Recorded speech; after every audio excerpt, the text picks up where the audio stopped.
Yeah, sorry. Go ahead. No, go ahead. No, go ahead. It's okay. I have a question for you guys as Ed and Double D.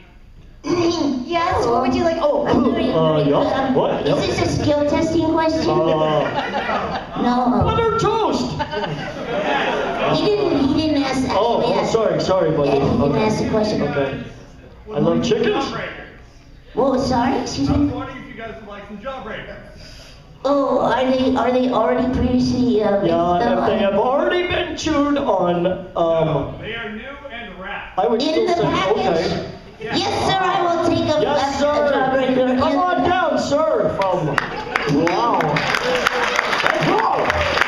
It's too bad that isn't here to say, hey, jawbreaker. Oh well. You made your choice.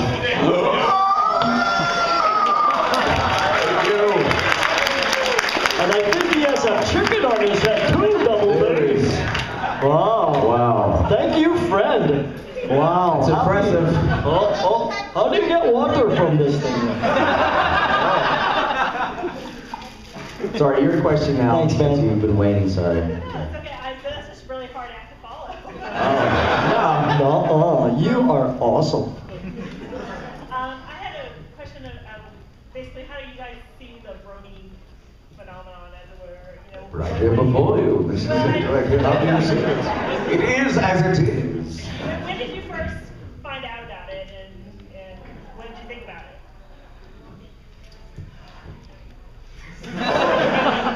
This is a loaded question. No, actually, Is it? Wow. I agree with whatever Sam. No, I'm just kidding. Well, no, I don't think I actually started to understand anything about it until I was talking to fellow voice actor friends like Andrea and you know, Ashley, and just because I would, you know, I came in for that one episode and I did my song and then I waited for it. I didn't even have the hub. I was just waiting. Oh, it's on YouTube now. I was like, yeah, I'll finally get to see this thing. Watched it and I was like, wow, that's really cool. And then I would hear, you know, Andrew saying, oh, I'm going to wherever for a convention. I go, what kind of convention? He goes, it's a My Little Pony convention. I'm like, really? Yeah. Have you never heard of Bronies? I'm like, no. What are Bronies? They're people who are fans of My Little Pony. I'm like, oh, get out of here. No, I'm serious. And then, you know, I was like, really? And then my next thought was, wow, I wish I had a bigger part on that show. He's like, Matt, you've been on that show yet? I want to be part of this thing, man. So, but no, I guess I've gone to anime conventions and you know, the Trekkies that are out there, they kind of had their thing. So it's not that strange to me. You know, people go, but it's My Little Pony. I go, yeah. So it's, you know, and if you actually watch the show, I watch the show. Go, you know, it's like it's a heck of a lot better than a lot of the stuff people get into out there. That you know.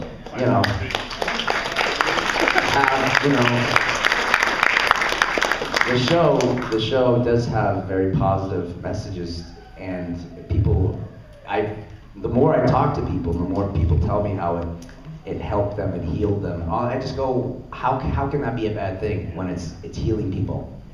Exactly. So, that, you know, and like I said, everybody's immediate reaction goes, oh, that's kind of weird, and then you actually get to know the people, and you get to see them, and you hear stories, and this thing's a phenomenon, but it's healing people. So that's what I think. Yeah. Go ahead, Maddie. D-I-T-O. Sparkly ditto. Sparkly ditto with pie. I like that. It's good. No, I mean it's like what Sammy said too. It's like because we're really blessed. We get to do lots of cartoons, and so we may or may not always get to sort of watch all the episodes and all the but the phenomena of I want to see episodes. I knew you were going to say that. I knew you were going to say that. I say black, you say white, whatever. But in terms of like the like you were saying, like with the Brony Nation, right, and just this amazing community that you all are.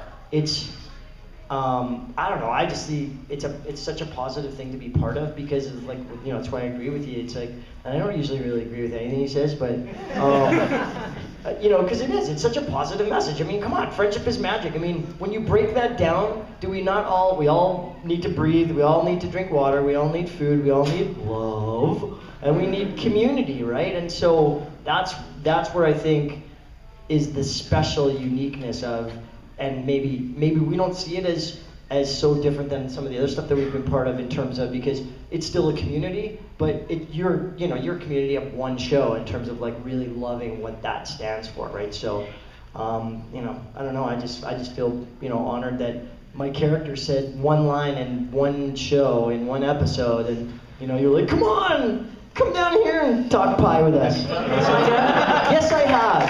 Did he do the line justice yet? I don't think so. Did I do the line? Yeah. Did I do the line? No, I want to hear. My pie! You saved my pie!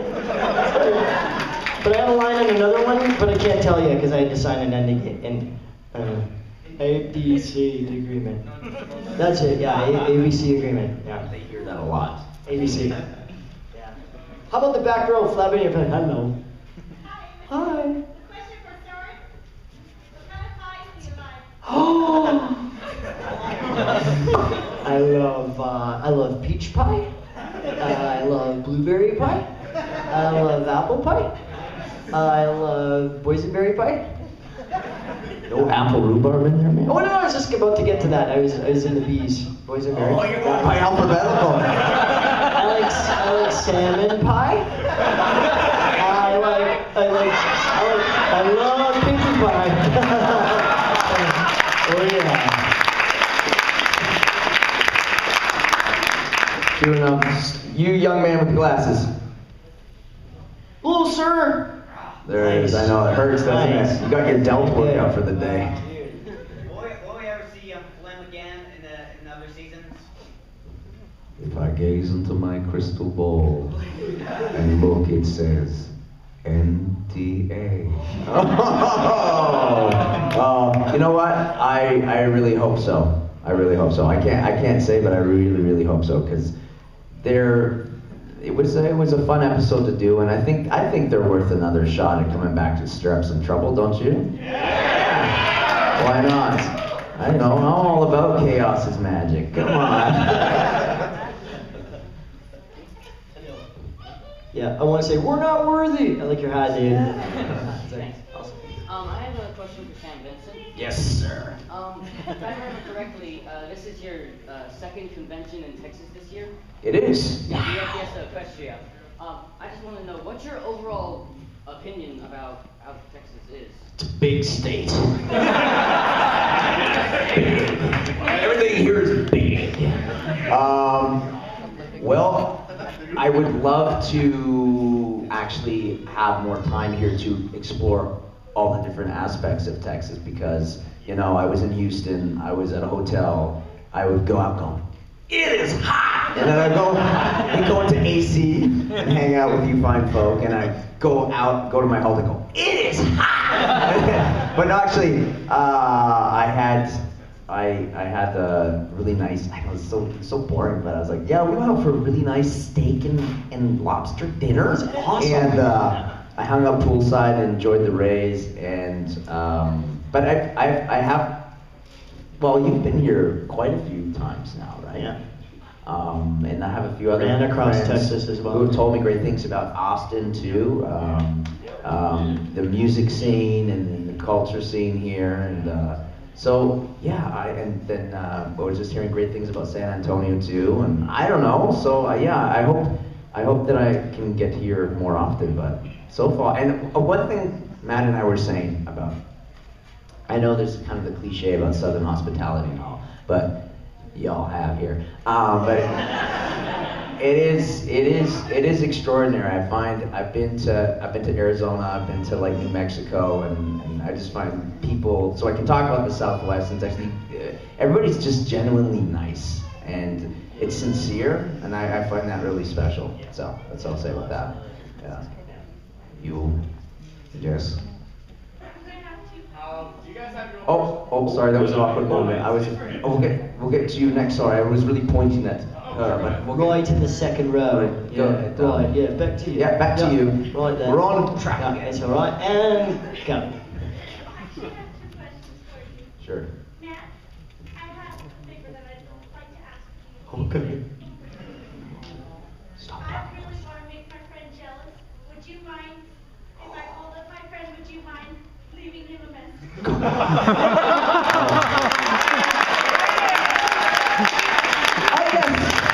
Yes, jealousy, one of the favorite Gotta love that. Friendship is Magic lessons. I'm going to inspire jealousy. That's right. Friendship is magic. I'm here to make you jealous. So what's the name? What's her name? Or his name? Okay. What does he like? I'm Is he really like? Dark Star right does he, now. what does he? Does he want to hear Soren or Yeah. What Ed or character? Ed. Ed. I could maybe do that. But why don't we make him double jealous and we'll put double D in there too. Oh, I see what you did there, Ed. OMG! Double jealous. OMG! Very clever, Ed. You're coming to Holland. Oh, kick my feet, kick my up. You have a very sparkly, pointy thing in your head. Her ears are moving.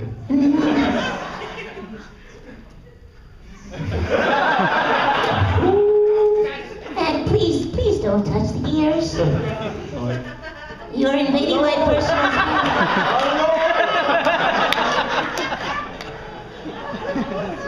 I think it's cheese. Oh dear.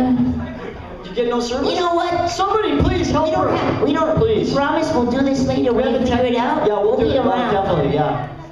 What's your other question? Personalized cupcakes. Sure.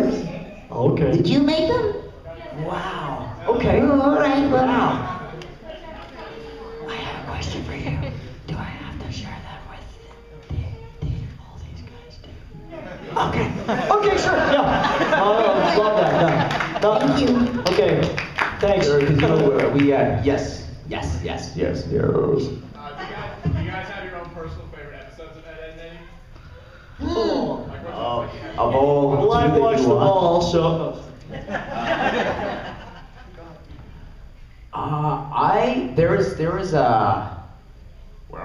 There was I like that one too. Yeah. No, there was a Valentine's Day special episode. It was all about Double D. That was kind of fun. But also like one of the earlier first season ones, where we had to be wrestlers. Oh, it's the masked mumbler. And I remember when I had to get like, And he was like, "Come on, Double D, you gotta get really mad." I was like.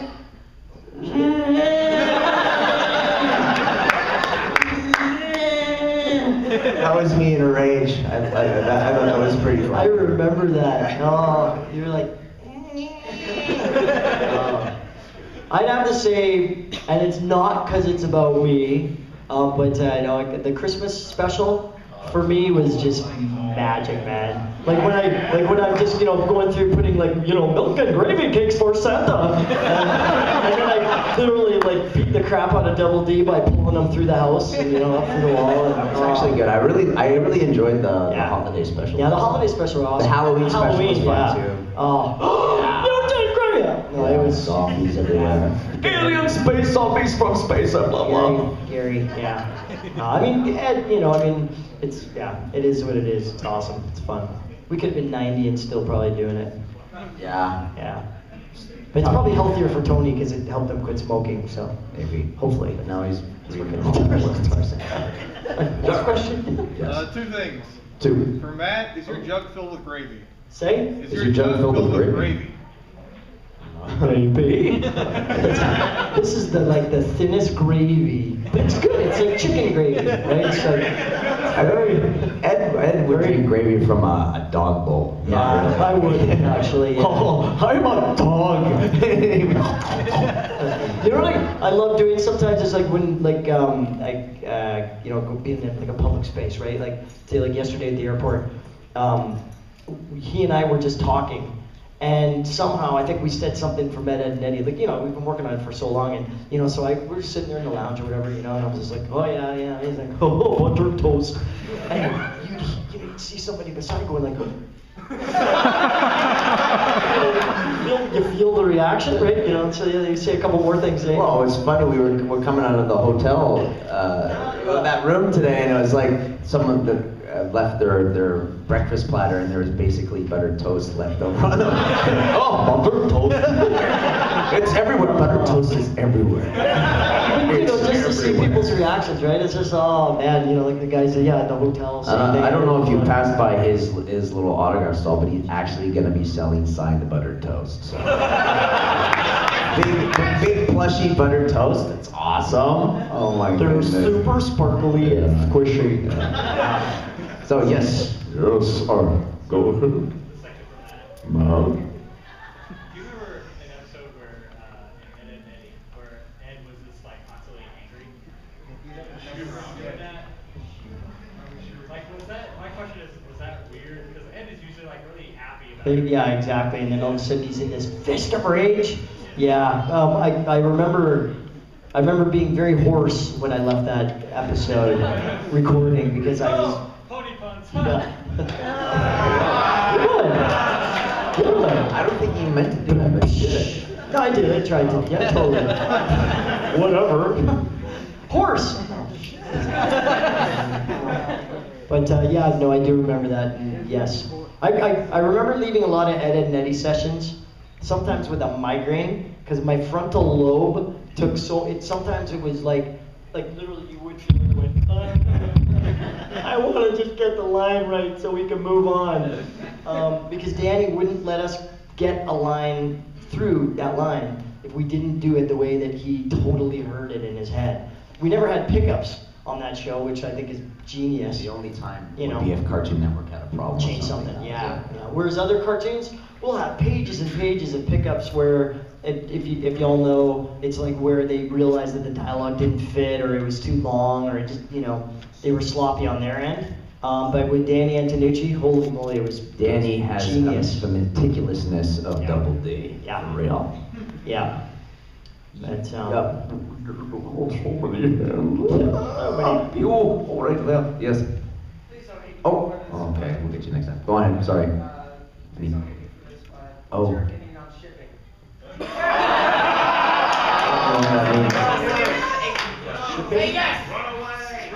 No idea. I can't answer that.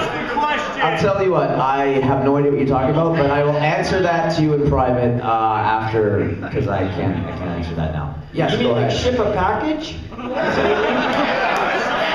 go with that.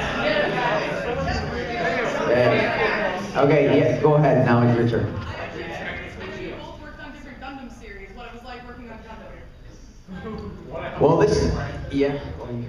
Okay, well, Stretching.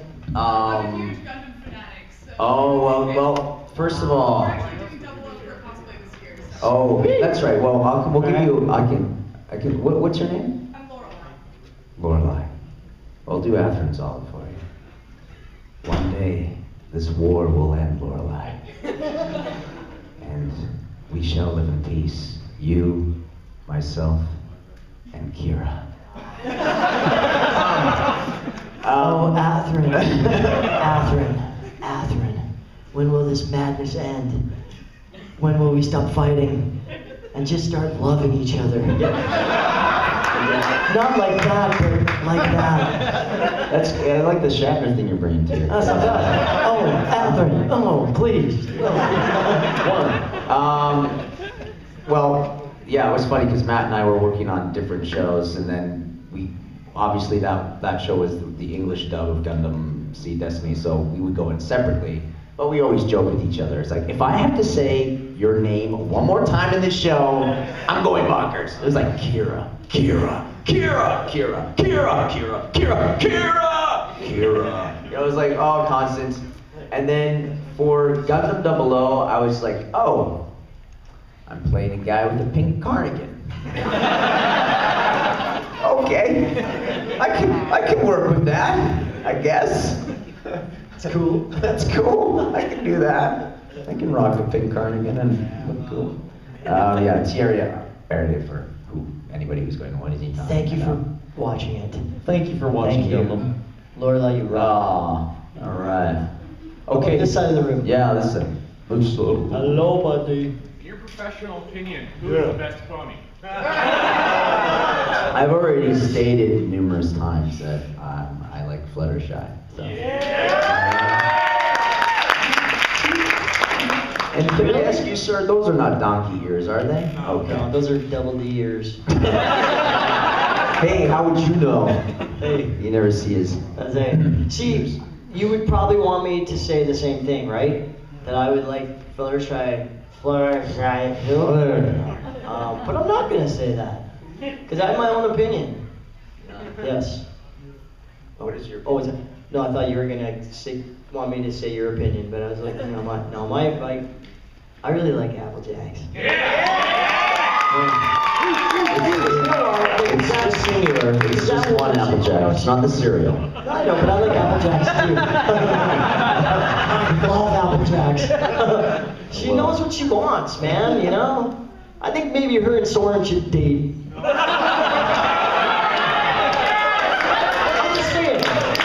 just saying. I think it'd be really cool. Hope you like apples. Okay. Does that help? Now we got that awkward question out of the way. Sam, could you talk about your experience when you were doing voiceover work for Death Note? When I was doing my, I guess obviously you're a big fan of the show, so I should come up with something profound to say. When I was doing it, to be honest with you, when I was going in, Brad Swale was the lead guy in that show, so I talked to him about it. I guess I went to a couple of anime cons where people had their own Death Note books and stuff, and signed these, and I was like, "What's going on over there, Brad?" He's like, "You don't want to know. You don't know, it's scary stuff, man." I'm like, "Okay," but I mean, the character I played it was fun just because he was kind of an agent, kind of cool, kind of. I like playing cool characters sometimes, you know. Sometimes, a lot of times I play a lot of geeky guys, and that's fun. But sometimes it's cool to play the cool guy that just talks like this, and it's easy. You don't have to move your lips a lot.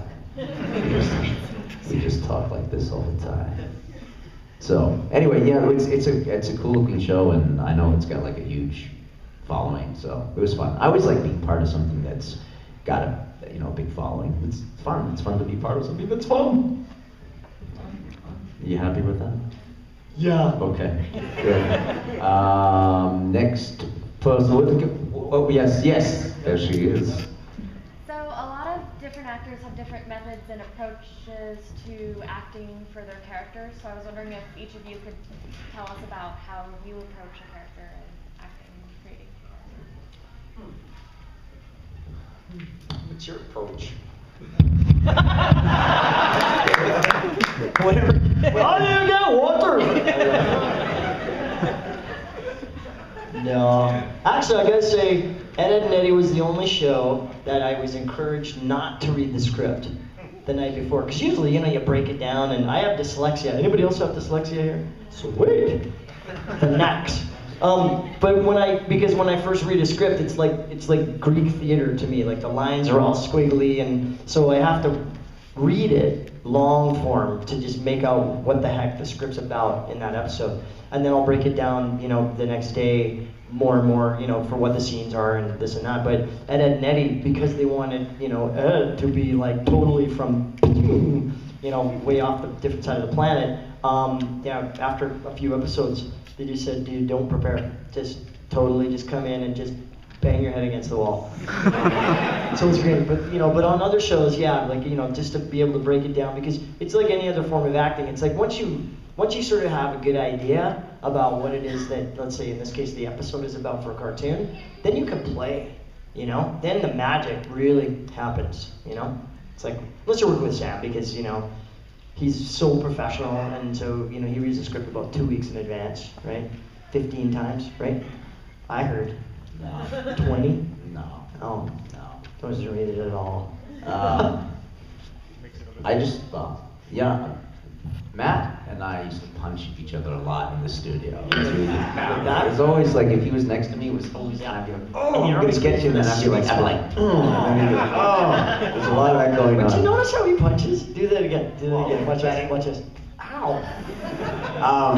Sorry. He's been trained. So my method is getting out my frustrations on Matt sometimes, but no, I think I think voice acting, like anything that you learn to do, is like this journey of, you just have these little moments where you learn something new every day you're in the studio or where you're practicing. And I found out, you know, doing it for over 20 years now, is that the vocal quality, the sound that you go, oh, you know, you see them, Oh, you can do a really high voice, that's great.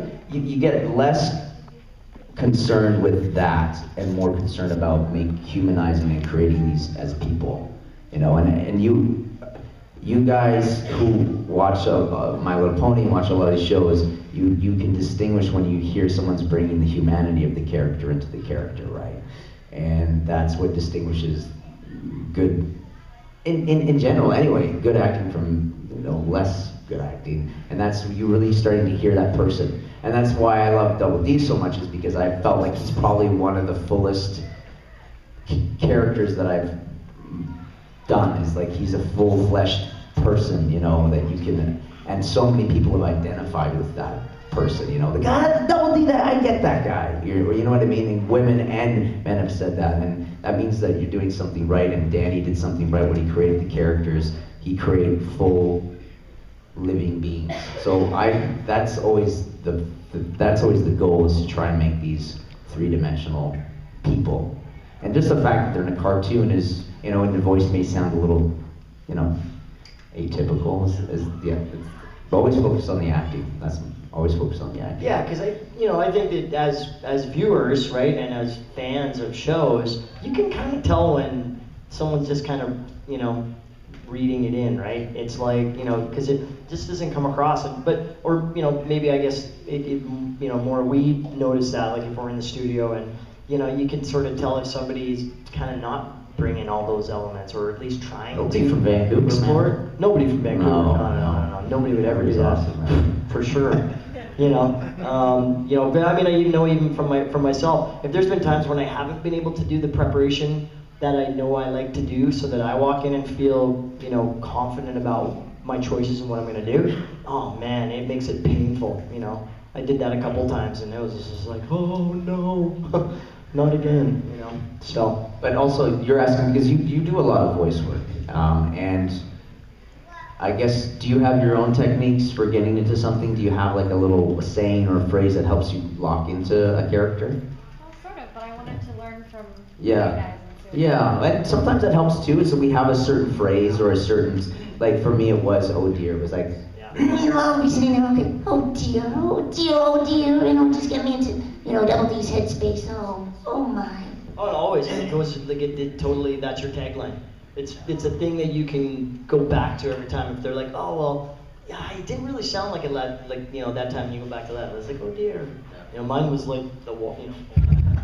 Or kick my feet. oh yeah, kick my feet, yeah. That was a good one. Yeah. I'm such a good boy. You know, it's like, oh man. Yeah. Yes, sir. You. Did that Right, help? yeah. Sorry, gray shirt. Hello, Yeah, Gracious that- man. I hate to color label people, but That one's I don't white and know that names. one's gray. What's under Double D's hat? Well, you're not the first person to ask that question. No, we don't. Okay, technically there is no answer. Danny never wanted to state what was under there because he always wanted it to be a mystery. There was one time when his hat came off and Eddie and Ed were looking at it, so from their point of view, they were like, holy smokes, and it was kind of like, but I came up with my own theory, I've talked about it before, is that there is a underdeveloped conjoined twin,